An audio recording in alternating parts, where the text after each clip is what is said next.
As Essas minhas meninas. novas amigas. Então, vamos começar, porque vamos começar que horário é horário. Bom dia, Então, Gleison. essa aula aqui era para ser uma aula do nosso curso, e aí o Giovanni fez que ficasse um evento maior. Então, além de estar presente os alunos do Polo de Catalão, a gente hoje está contando com alunos de outros estados. Está presente com a gente também a coordenadora do curso de Pedagogia e o coordenador do curso de História, do CEAR, da UEG. Então, eu gostaria que eles falassem brevemente com o pessoal, e daí, Giovanni, para frente é com você. A gente vai debater muito essa questão que eu acho muito interessante.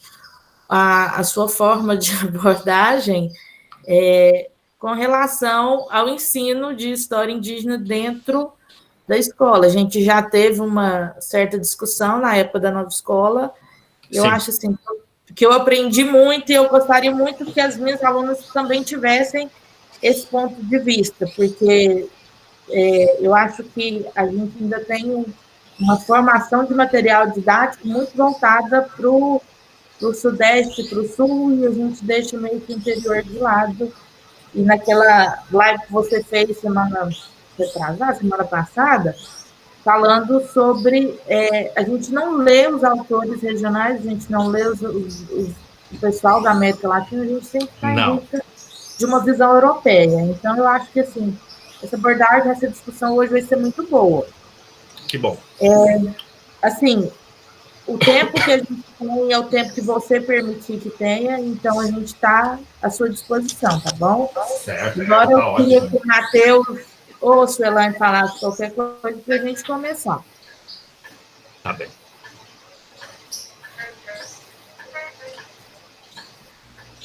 Bom dia, pessoal.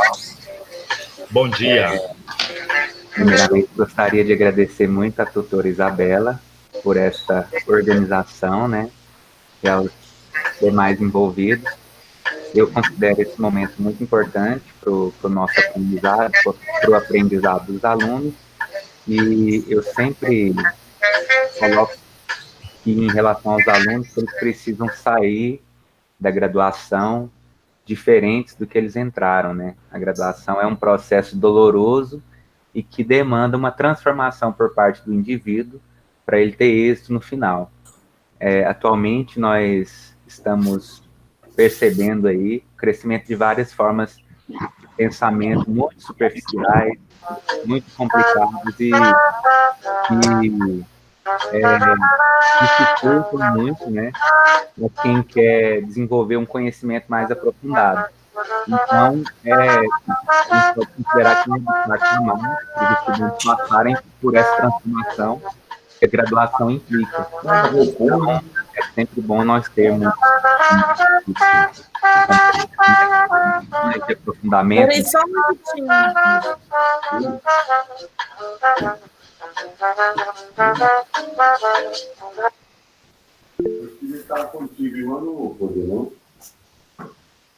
E só para já finalizar a minha fala e dar um recado para os estudantes, a gente finalmente organizou a questão dos encontros presenciais, né? No Polo de Catalão nós temos poucos alunos, mas todos eles precisam fazer essas atividades, né? A Isabela deve ter disponibilizado ou vai disponibilizar em breve o nosso cronograma. Então, nos próximos sábados, todos nós teremos atividades para a gente passar da melhor forma possível, né, por esse período tão conturbado. Então, muito obrigado pela presença de todos e vamos aproveitar esse momento. Obrigado. Suelane. Bem, bom dia a todos. Bom dia. É um prazer estar aqui.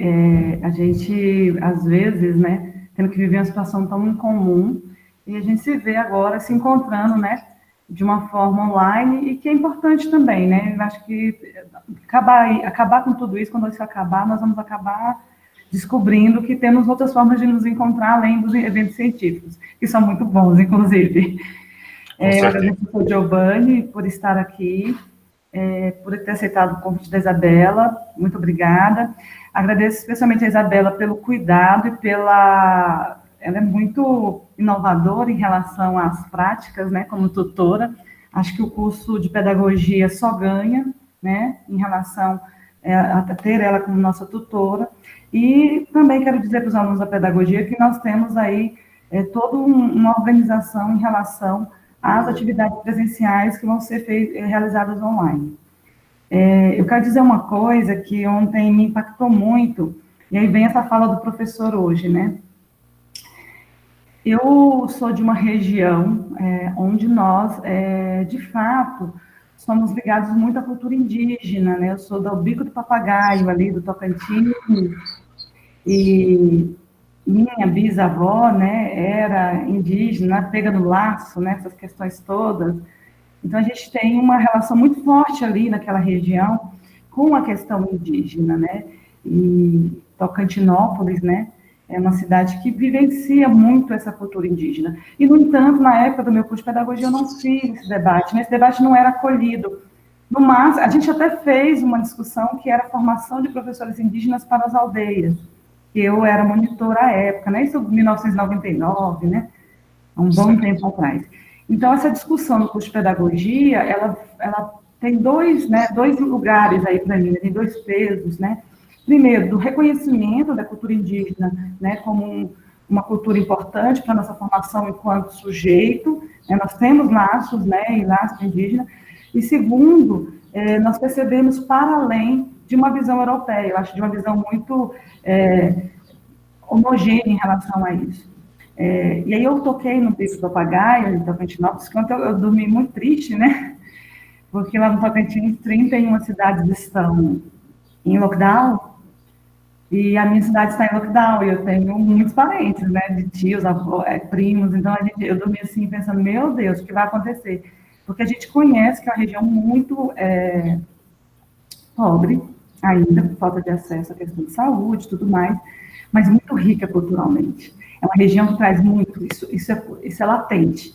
Então, um debate como esse, né, de todas essas questões de descolonizar o saber, é muito importante para a gente perceber também o nosso lugar enquanto sujeito na construção mesmo, social. Perceber que a gente tem, para além de uma discussão teórica, né, ela chega a nós, ela faz parte da gente, ela nos constitui, talvez por eu ter essa relação tão próxima.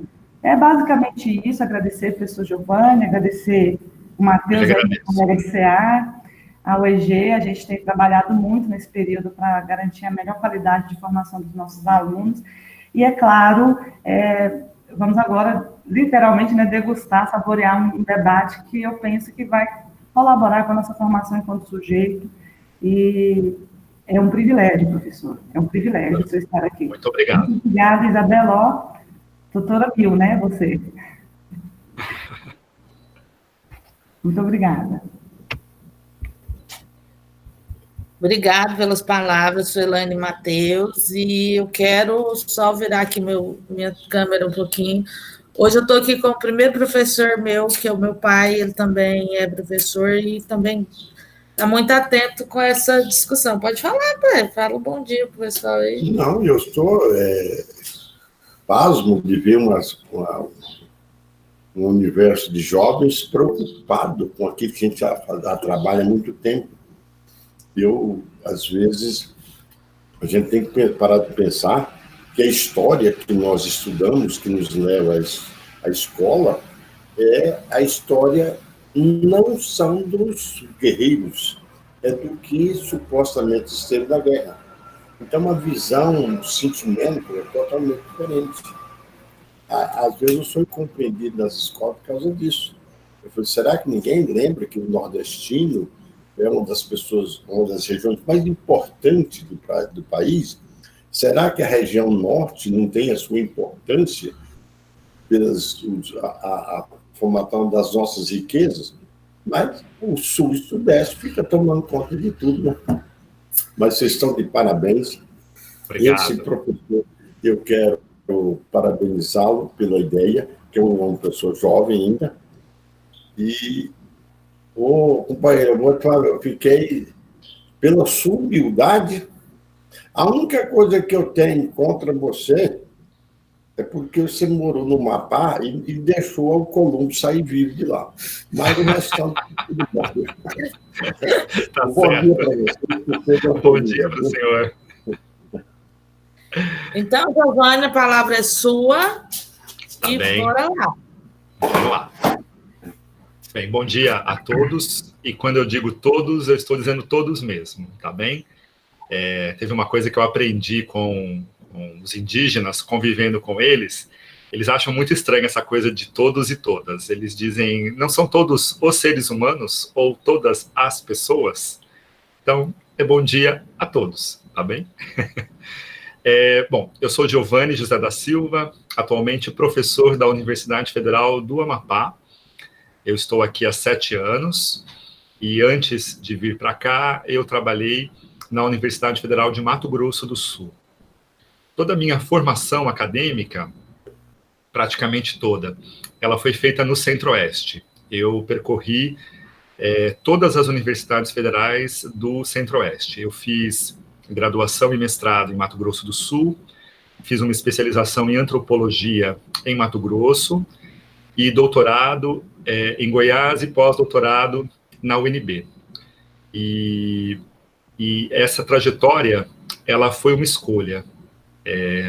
Primeiro, porque eu nasci em São Paulo, capital, e decidi, desde muito jovem, eu vou fazer 48 anos no próximo mês, e há 30 anos eu estou fora de São Paulo. Eu nasci e cresci na capital, mas decidi buscar outros rumos. Eu estou falando isso porque, para mim, descolonizar o saber, o poder, o viver, o ser, não é uma questão somente de retórica, de dizer para vocês das coisas que eu li, é também para mim, uma questão de vivência, de estar fora do grande eixo, né, vamos chamar assim, Rio-São Paulo, do Sul-Sudeste, do Centro-Sul, e também por isso eu hoje me encontro aqui em Macapá. Alguns colegas me diziam, nossa, você vai morrer, academicamente falando, indo para o Amapá, para o fim do mundo. Já brinquei com vocês, aqui não é o fim, aqui é o meio do mundo, tá bem? E, de certa forma, eu tenho buscado contrariar essas premissas, né? Não morri academicamente, pelo contrário, academicamente falando, eu tenho conseguido, daqui de onde eu estou, do meio do mundo, projetar não apenas a minha voz, mas a voz daqueles que, infelizmente, não chegam aos livros, não chegam aos livros didáticos, não chegam aos artigos científicos, e aqui eu vou dar algumas lições a vocês hoje, tá? Eu me considero um desses professores, vamos dizer assim, mais tradicionais, nesse sentido. Primeira lição do dia, então, para todos nós.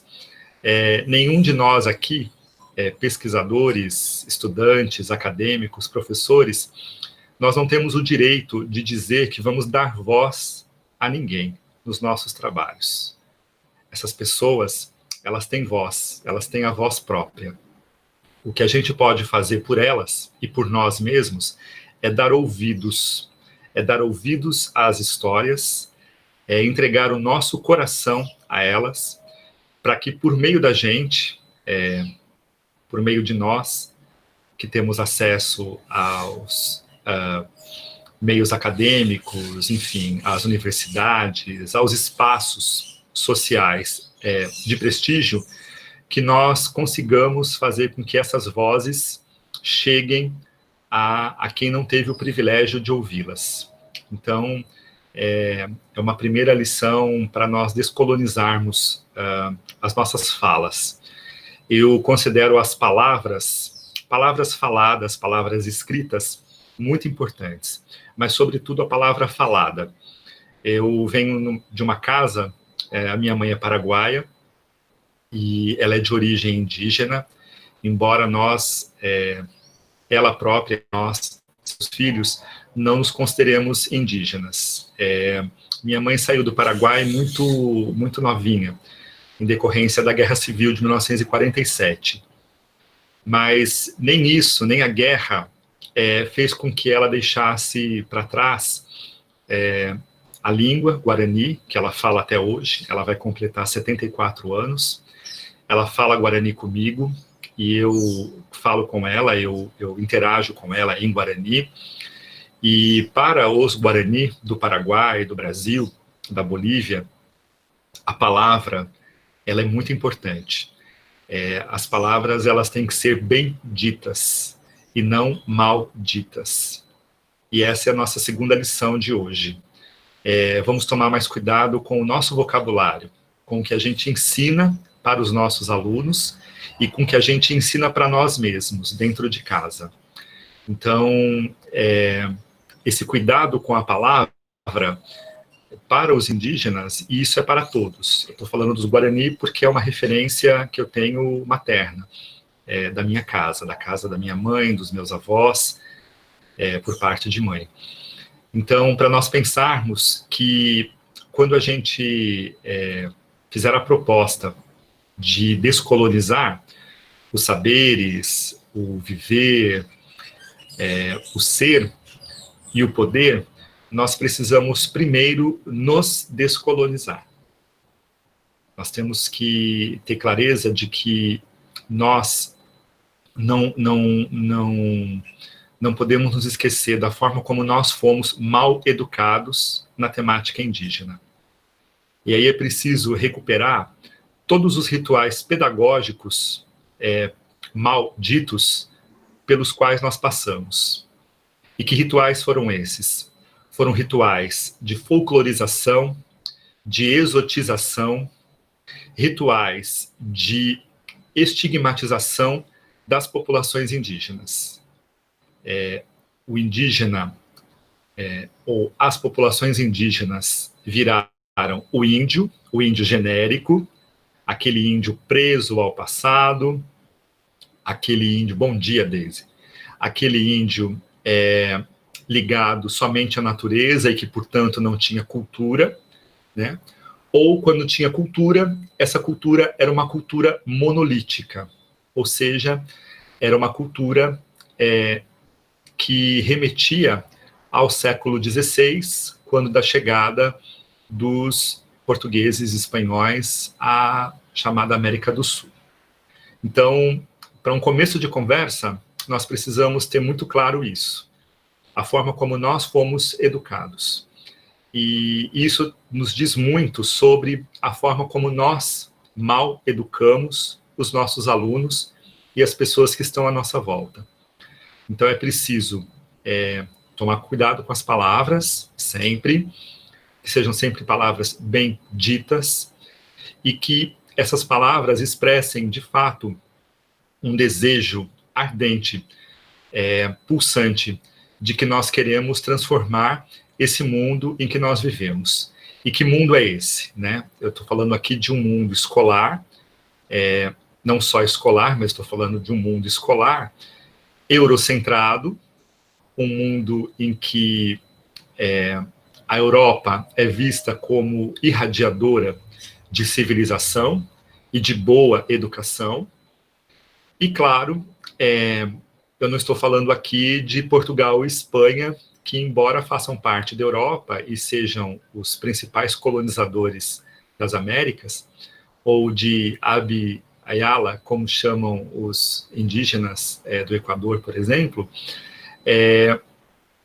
a gente se refere, sobretudo, aos franceses e ingleses, né, nessa maneira eurocêntrica de enxergar o mundo. Eles acabam sendo a nossa referência de o que a Europa tem de melhor, além dos alemães.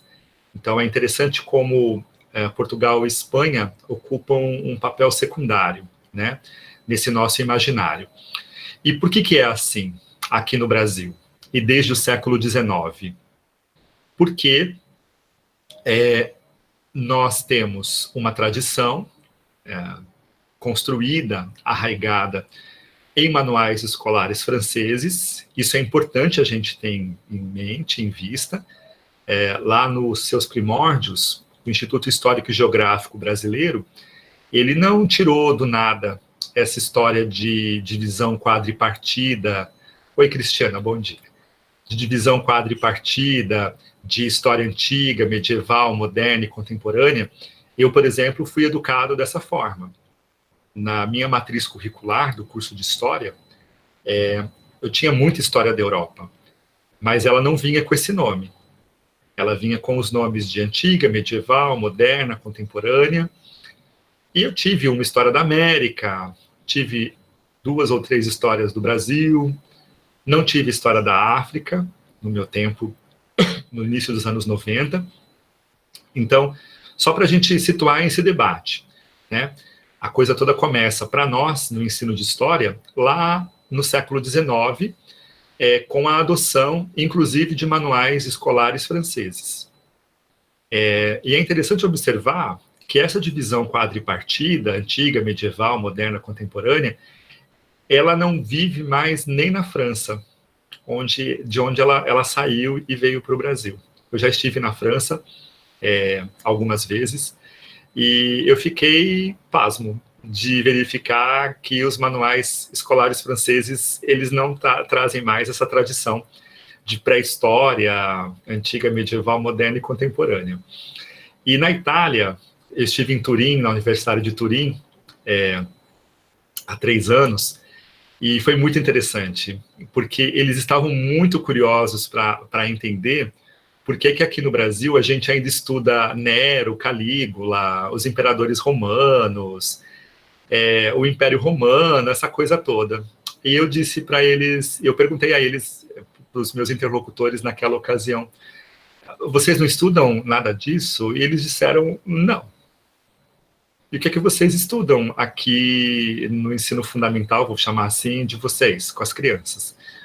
Nós estudamos século XX, nós estudamos a história da Itália, a partir da unificação do país, em 1870, e nós nos referimos ao Império Romano quando nós ensinamos para as crianças que os italianos nunca mais devem cair no conto do vigário, que foi o governo de Mussolini.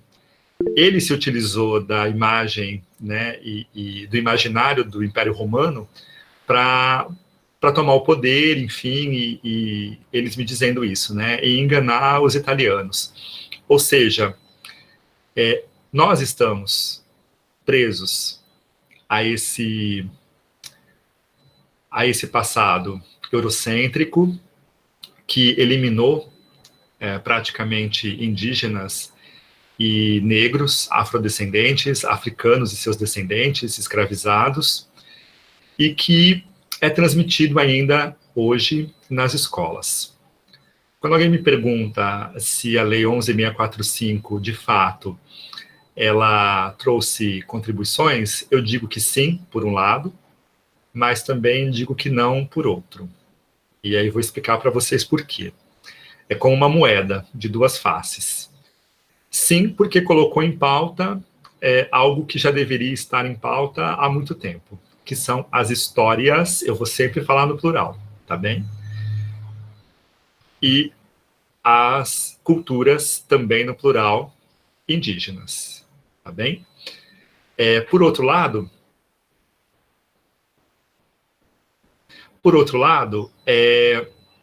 que é a outra face da moeda, o que aconteceu nas nossas escolas? E vem acontecendo.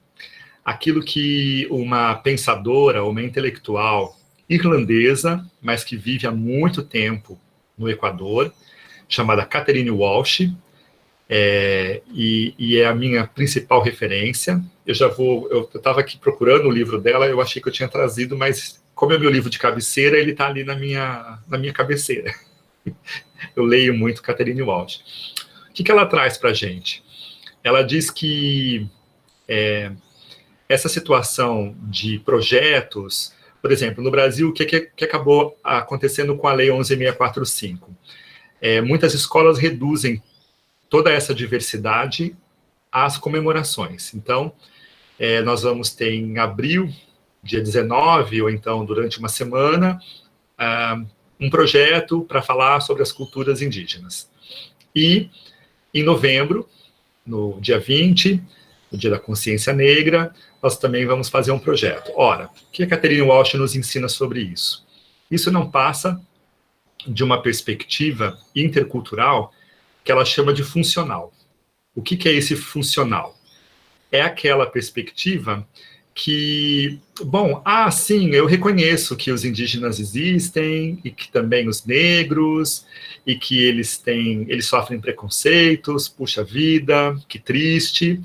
Então, bem, beleza, vamos colocar aí uma data, né, vamos retomar essas datas, não vamos mais comemorar o 13 de maio, então vamos comemorar o 20 de novembro, vamos retomar o 19 de abril, mas em outra perspectiva, que é uma perspectiva que a gente vai chamar de multicultural. Já vou avisar vocês que eu estou com os meus 2 pés bem longe dessa perspectiva, tá bem? Não gosto da perspectiva multicultural, porque ela está muito afinada com os interesses de quem quer, na verdade, exterminar os indígenas, de folclorizá-los, de colocá-los em museus para que a gente possa ver uma exposição, por exemplo, olha que bonito, a plumária dos índios Tupinambá, dos indígenas Tupinambá, do século XVI, mas ela não discute por que é que hoje os Tupinambá de Olivença, na Bahia, sofrem perseguições, muitas vezes não são considerados mais indígenas, né? Enfim, ela não problematiza a diversidade, ela tolera a diversidade, reservando para essa diversidade um cantinho, eu estou falando da escola, um cantinho lá na escola, para que depois ninguém venha dizer que a gente não está cumprindo a lei 11.645.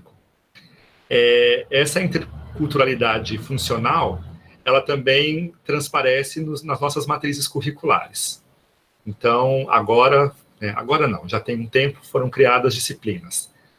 Aqui na Unifap, por exemplo, na Federal do Amapá, para vocês terem uma ideia, uma briga de foice no escuro para nós colocarmos uma disciplina de história indígena. Isso porque o professor de História Antiga disse, não, eu não posso admitir que eu não tenha mais História Antiga 1 e 2. Eu preciso de 2 histórias antigas para poder dar conta de todo o meu conteúdo, mesopotâmios, egípcios, etc. e tal. Pois bem, eu tive que lembrar aos meus colegas que se nós não colocássemos pelo menos uma mísera disciplina de História Indígena, nós poderíamos ser chamados pelo Ministério Público para responder sobre isso. E aí, então, tudo bem, então, se é assim, a gente coloca uma disciplina. Colocar uma disciplina, né, essa situação de colocar uma disciplina, não fique em choque, Adalbério. É bem pior do que eu estou falando aqui. Mas vocês não estão me vendo chorar. Por quê? Porque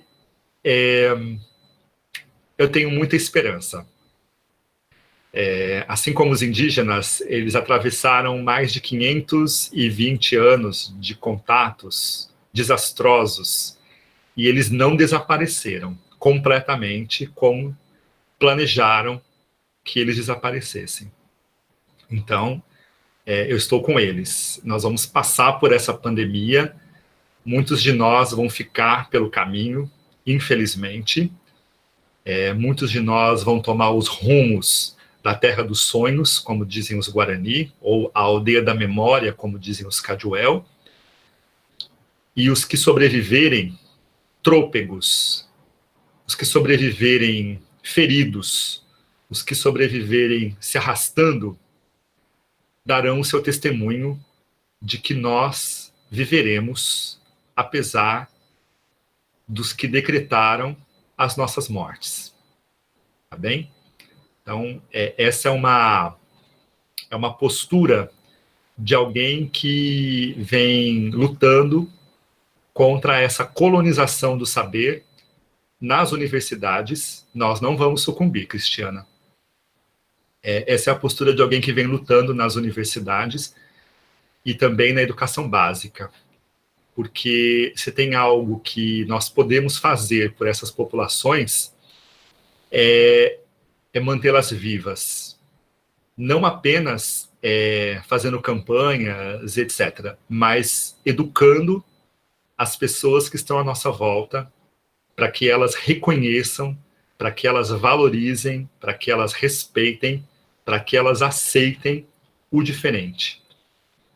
E não apenas tolerem, como faz a turma do multiculturalismo, né?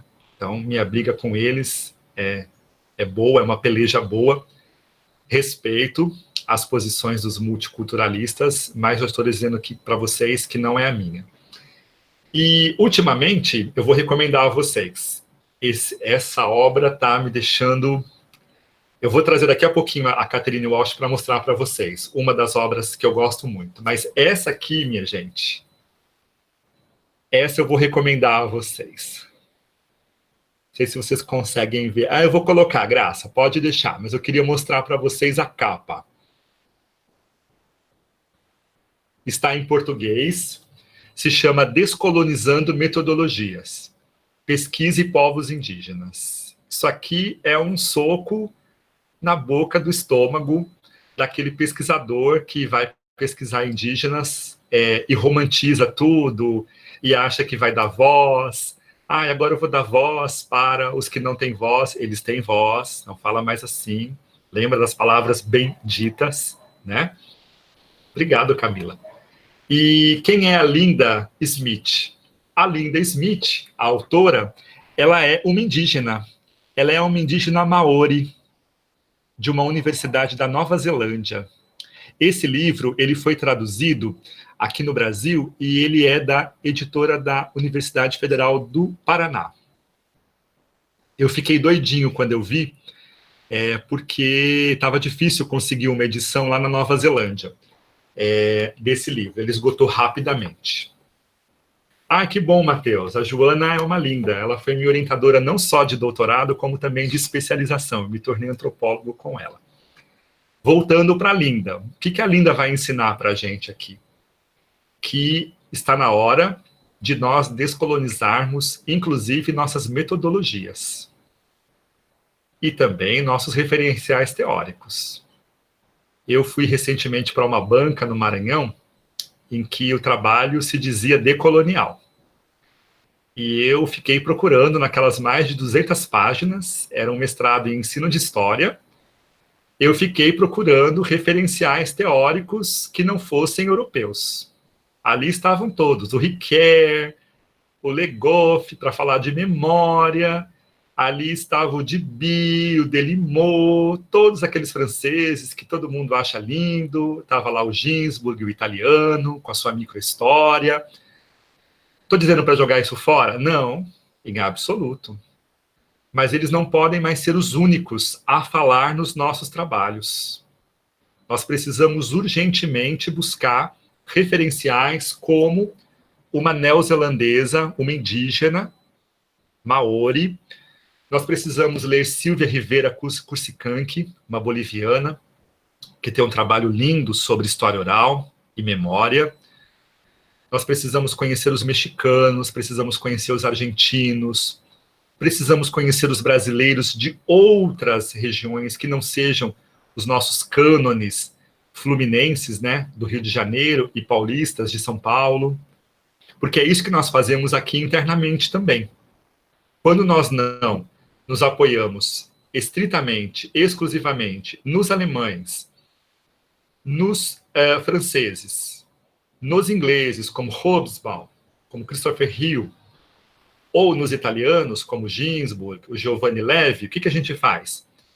Aqui internamente, a gente vai para São Paulo e Rio. E eu não estou negando, obviamente, a importância desses nossos pesquisadores, como Sérgio Buarque de Holanda, mas nós precisamos redescobrir outros autores e autoras. E isso significa que nós vamos ter que diversificar as nossas referências bibliográficas, tanto na parte teórica, como na parte metodológica. Então, quando eu falo em descolonizar, desculpem, eu estou sendo muito radical, mas esse radical é o que vai à raiz do problema. Então, nós precisamos descolonizar também as nossas metodologias, os nossos referenciais teóricos. Djalma, essa questão da resistência, ela tem a ver com formação. Muitos de nós fomos formados a partir desses autores. Eu mesmo, se perguntar a vocês da história e ao pessoal da pedagogia, quais são os autores que vocês leem, a maioria vai me dizer dos franceses, em geral, né, dos ingleses. Nós não conhecemos, por exemplo, autores espanhóis, na mesma quantidade que nós conhecemos os franceses na história. Nós sequer conhecemos autores portugueses, porque, como eu já disse, Espanha e Portugal fazem parte daquilo que eles chamam de quintal da Europa, né? O Goethe é muito interessante, Michele, mas é importante que a gente conheça antropólogos que têm uma contribuição muito, muito significativa fora desse, digamos, grand monde, né? Desse grande mundo acadêmico restrito. Usando uma palavra em francês justamente para brincar com vocês, porque é isso que aconteceu, né? Eles formam um clubinho fechado e conseguem fazer com que os livros deles cheguem às mãos de vocês, por meio de nossos professores, e nós não temos acesso, infelizmente, a autores como a Catherine Walsh, que já vive no Equador há muito, muito tempo, como a Linda. Alguém tinha ouvido falar da Linda? Eu acho que pouca gente tinha ouvido falar da Linda, e ela é uma autora que está nos... pois é, então, é esse monte de não. Pois é, Cristiana, eu ia chegar nele, porque agora eu vou falar um pouquinho da Catherine Walsh. Só um segundo, porque eu deixei o meu livro justamente na cabeceira da cama.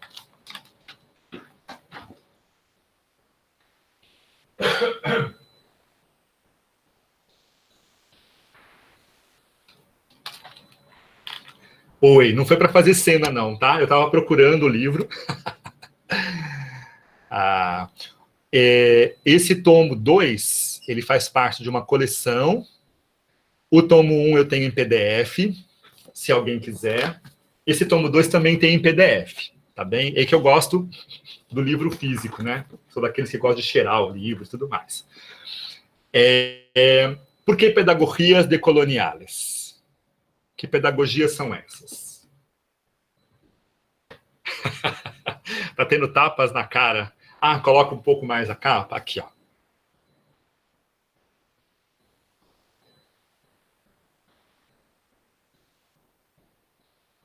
Muito bem. Não tem traduzido ainda, Marina, mas eu tenho textos dela traduzidos para o português. Eu posso mandar também para vocês depois, tá bom? Isso é sem problema.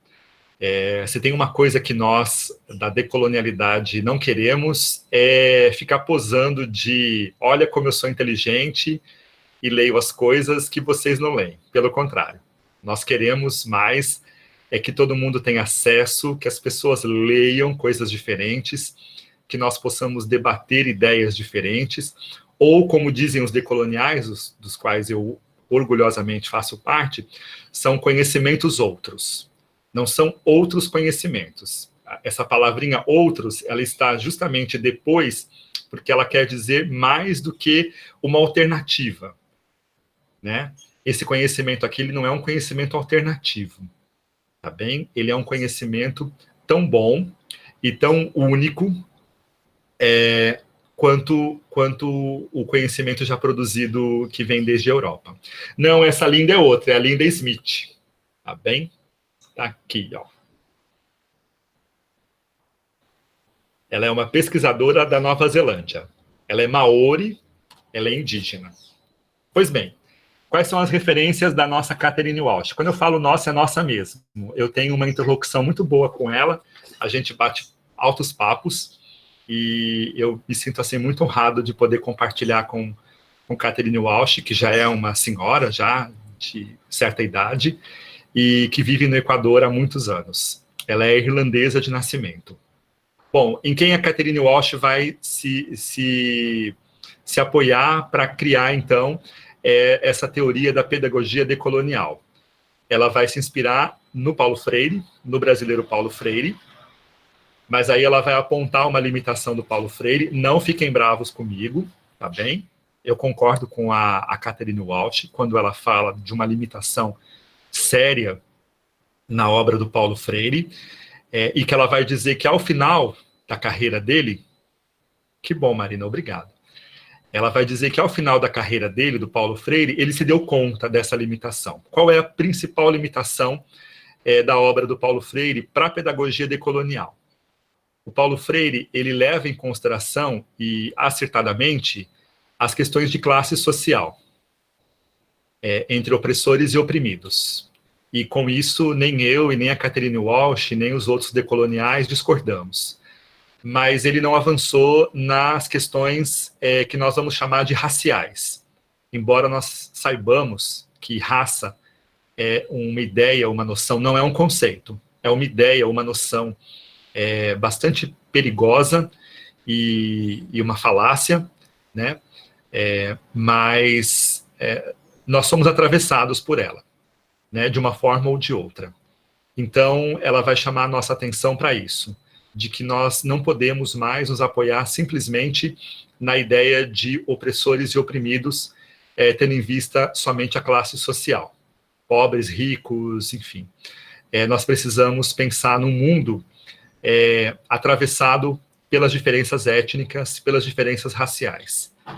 E aí, então, ela vai juntar o Paulo Freire com a obra de um pensador pós-colonial, ele não era decolonial, mas pós-colonial, que é o Frantz Fanon. O Frantz Fanon nasceu na Martinica, negro, e viveu na França e terminou seus dias na Argélia, né, onde ele foi se juntar. Isso, exatamente. Não sei quem é irmão Silvani, mas é isso. Ele foi até onde ele podia, e isso não é demérito nenhum. É que eu penso que é importante fazer essa... Oi, Soraya, desculpa. Importante fazer essa reflexão com vocês. Então, a Catherine Walsh, ela vai juntar esses dois pensadores, Paulo Freire, que é respeitadíssimo no mundo todo, mas que, infelizmente, no Brasil, nós nos limitamos apenas a... Desculpem dizer isso, mas é o que eu vejo na minha timeline do Facebook. Nós nos limitamos a ficar copiando frases dele, algumas não são nem dele, de autoria dele, mas a gente fica colocando isso no Facebook como se nós, de fato, vivêssemos aquilo. E muitas vezes não vivemos. Somos profundamente colonialistas, somos profundamente coloniais nas nossas rotinas, nos nossos saberes e nos nossos poderes cotidianos dentro e fora da escola. Então ela vai juntar o Paulo Freire e o Frantz Fanon. E daí surge a teoria da pedagogia intercultural crítica. Oi, Gislane, obrigado. O que é essa pedagogia tapa no estômago, Adalberto? Exatamente, Elis, infelizmente. E nós não podemos abrir mão disso, porque nós somos feitos disso. Nós vivemos num lugar onde, por mais de 300 anos, aqueles de pele escura, independentemente de livres, libertos ou cativos, eram vistos com inferioridade. E isso marca a nossa sociedade. Nós não vivemos num mundo em que as pessoas se olham, eu estou falando do Brasil especialmente, que as pessoas se olham e se veem como iguais. Elas não se veem como iguais. Elas se veem como diferentes, umas superiores às outras. E isso é muito triste e é muito lamentável. Então, vejam, a Catherine Walsh vai juntar isso, né? Vai juntar essas duas teorias e criar a pedagogia intercultural crítica. E o que é essa tal de pedagogia intercultural crítica? Ela é radical, ela vai à raiz. Ela não se contenta somente em reconhecer que a diferença existe e bater palmas para essa diferença e montar projetos. Olha que bonito, agora o Dia do Índio virou a Semana do Índio e nós vamos comemorar, celebrar. Exatamente o quê, cara pálida? Você vai celebrar o quê? Natal da Semana do Índio lá no seu projeto intercultural, funcional. O que nós queremos?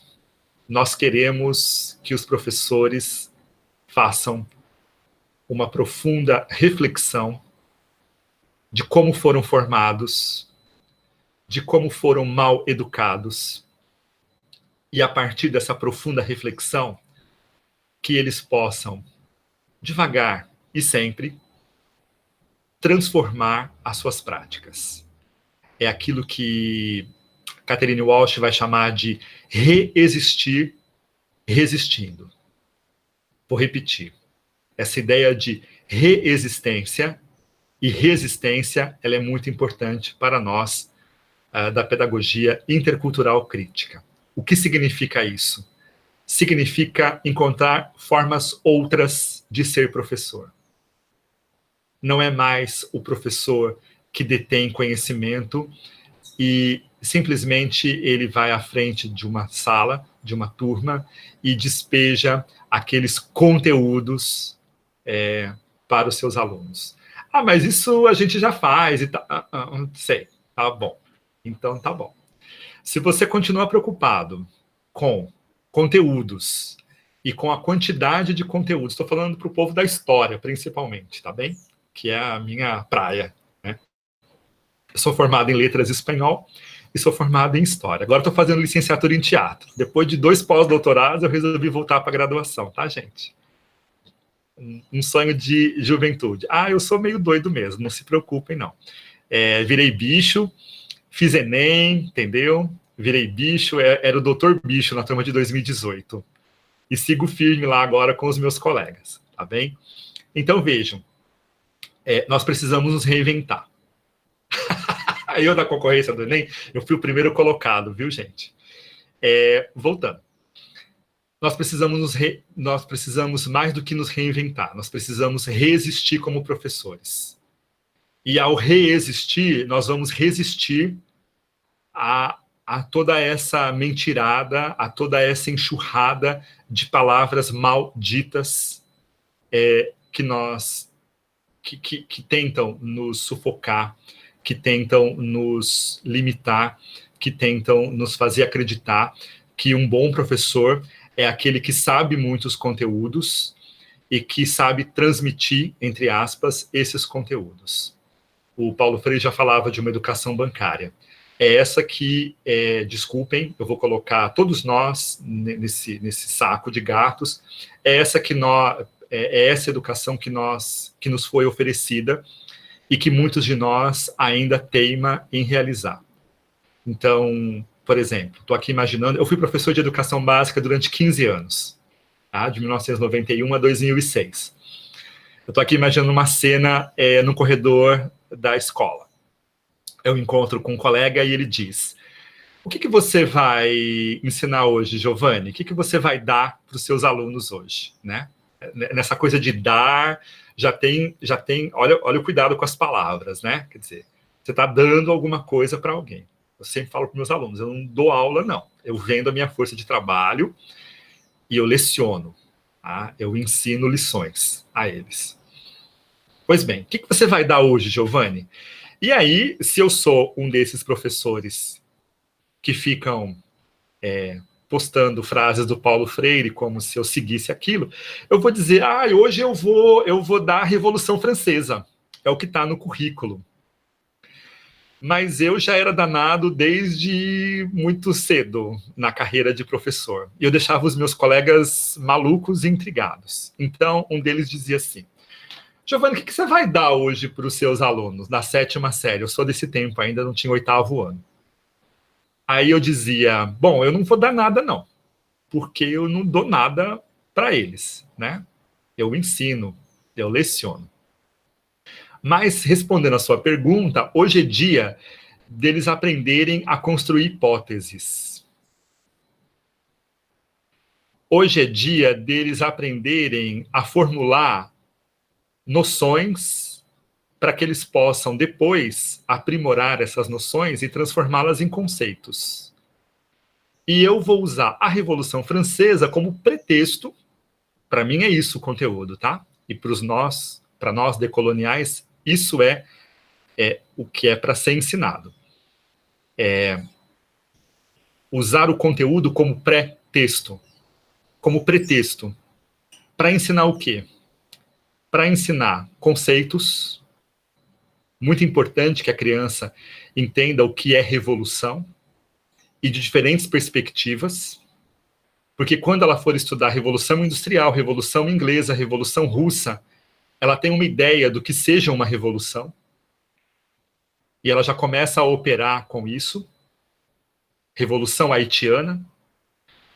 Eu preciso ensinar atitudes de empatia, de solidariedade. Os nossos estudantes, eles não podem mais chegar em casa como se não tivesse acontecido nada. A aula era sobre escravidão aqui no Brasil.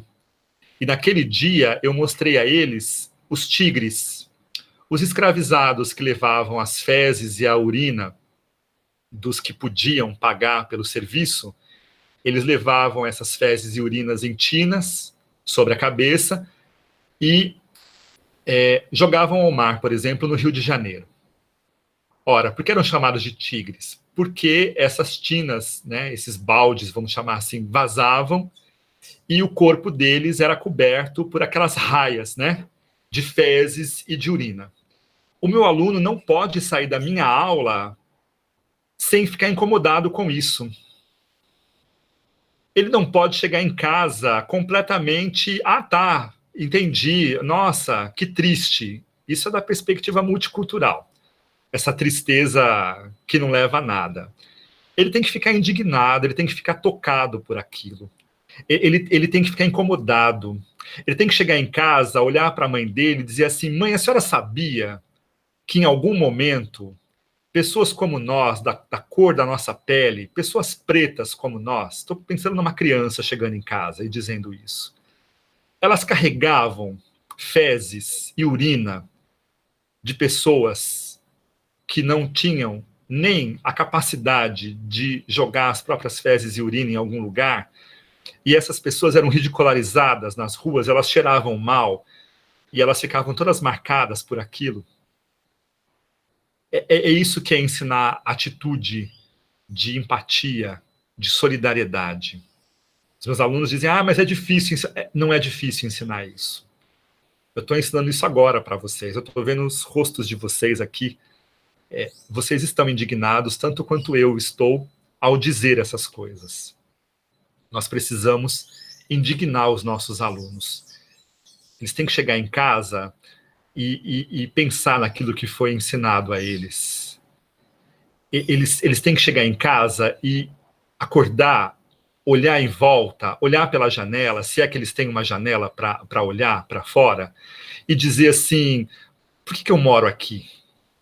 E por que as pessoas que moram aqui, onde eu moro também, elas são geralmente pardas, elas são pretas, elas são escuras como eu?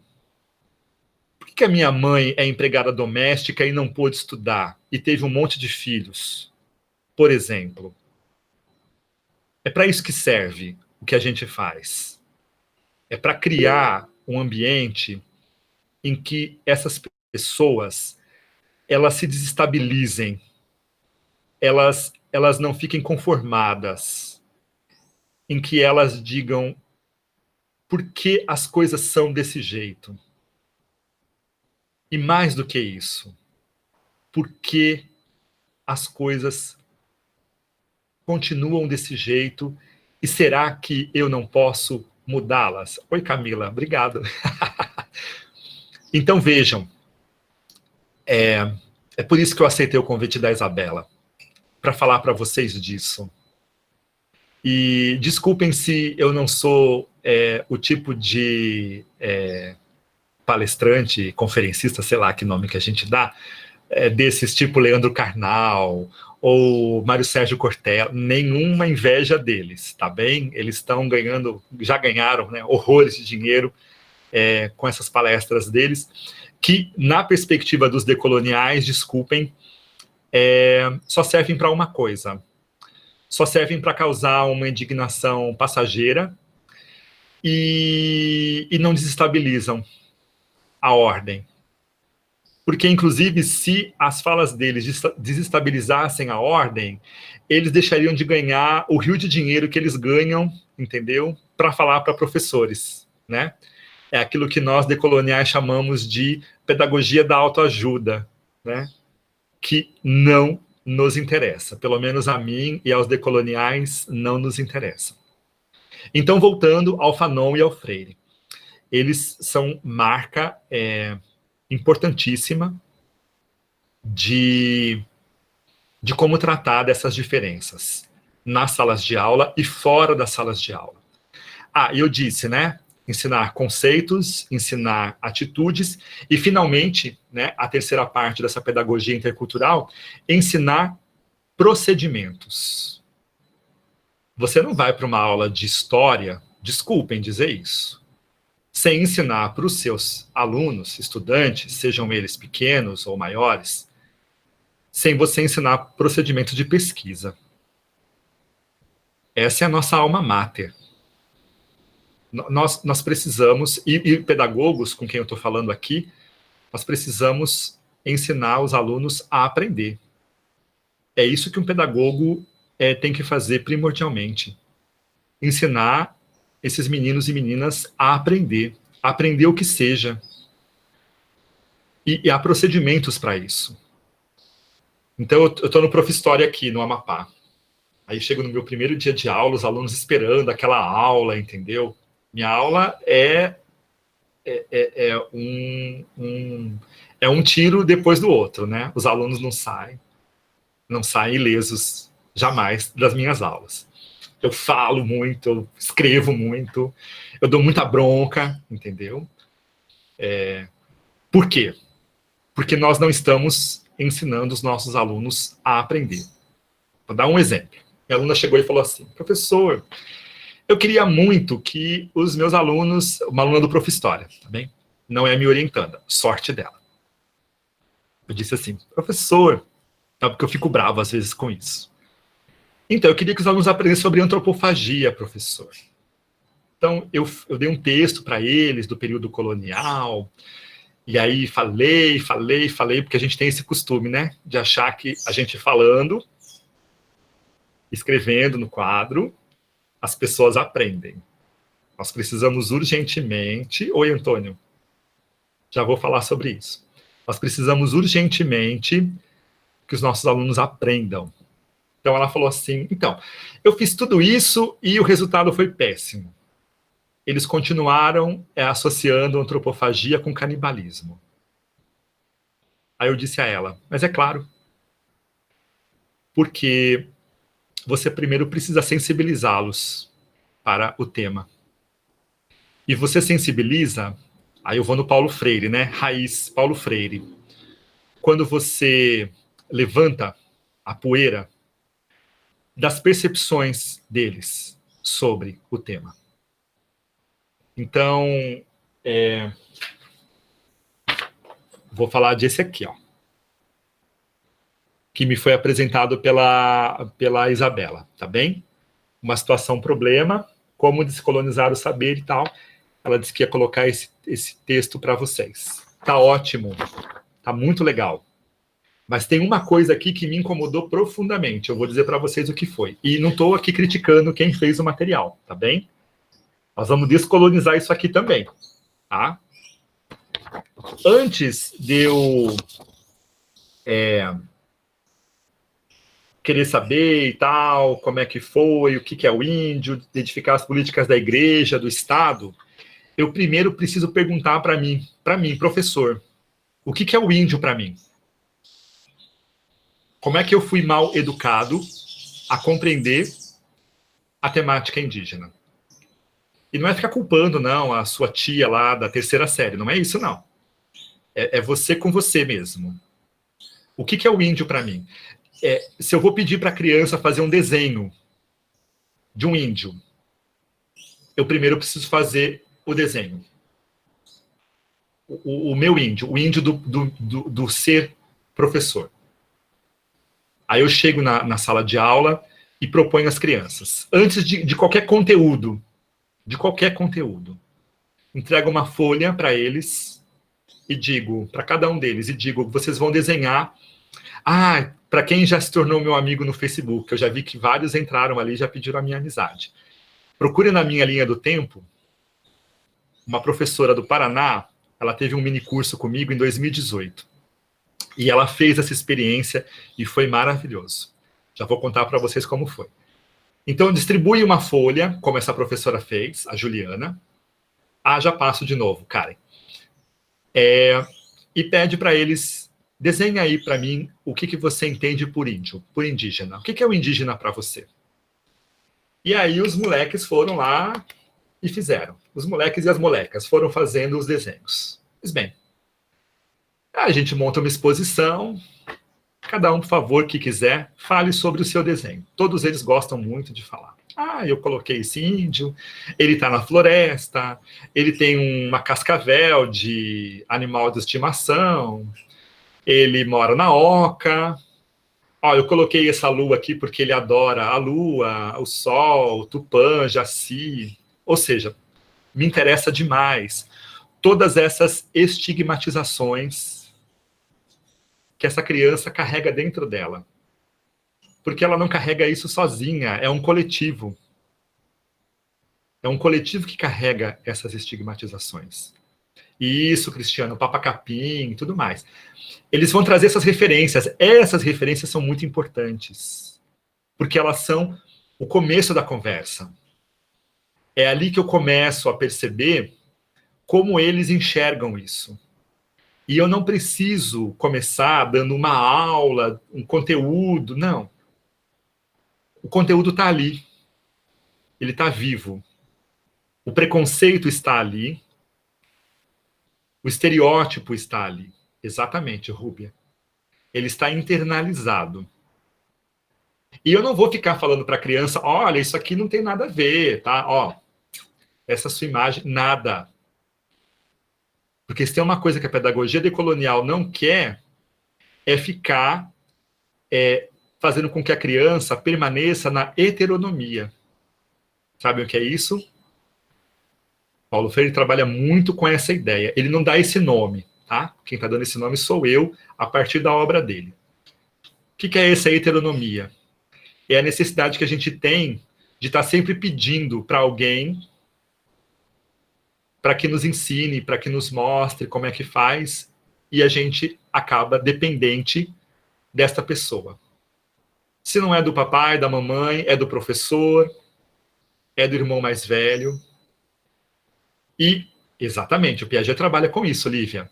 E eu gosto muito de Piaget, tá bem? Embora eu conheça todas as críticas também ao trabalho dele. Então, vejam, o que a pedagogia decolonial intercultural quer? Ela quer aquilo que o Paulo Freire chamava de pedagogia da autonomia. Nós queremos crianças, adolescentes, jovens, adultos, velhos,